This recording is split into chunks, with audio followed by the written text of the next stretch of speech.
Jeg synes Fit First er sjovt, og det er fedt. Det har været interessant at arbejde med Fit First, fordi vi kommer rundt omkring mange forskellige sportsgrene, som vi normalt ikke stifter så meget bekendtskab med. Fit First 10 er et motionskoncept til indskoling, hvor vi bruger elementer fra hele 20 idrætsgrene til at opnå motiverende, involverende og intens fysisk aktivitet i skoleregi.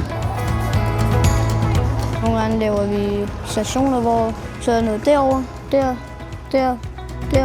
For eksempel håndbold og fodbold og badminton og alt muligt.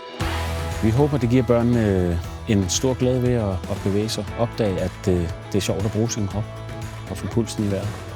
Fit First 10 er et centralt element i 2 meget store igangværende forskningsprojekter, Fit First for All og Generation Sunde Børn, hvor vi har det udbredt på mere end 100 skoler, og hvor vi måler på de effekter, Fit First 10 har på trivsel, på bevægelsesglæde, på sundhed, på fysisk form og læring. Fit First er sjovt. Børnene har taget rigtig godt imod det her Fit First og alle de forskellige sportsgrene, vi har introduceret dem for.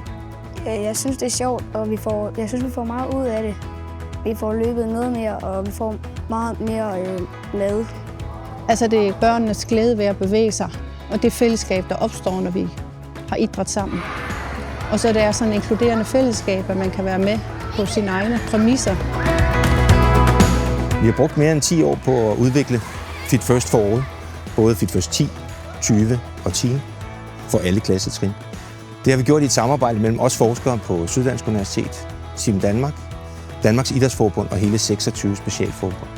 Og det lykkedes os at skabe et koncept, som er for alle typer af børn, både piger og drenge, både de, der er meget aktive og de, der er helt idrætsudvalgte.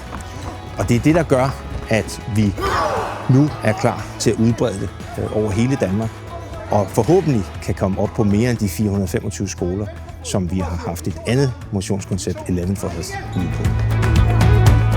Jeg vil anbefale andre at bruge Fit First, fordi det er nemt at gå til, og man kan bruge det, man synes passer til elevgruppen, så det vil jeg klart anbefale.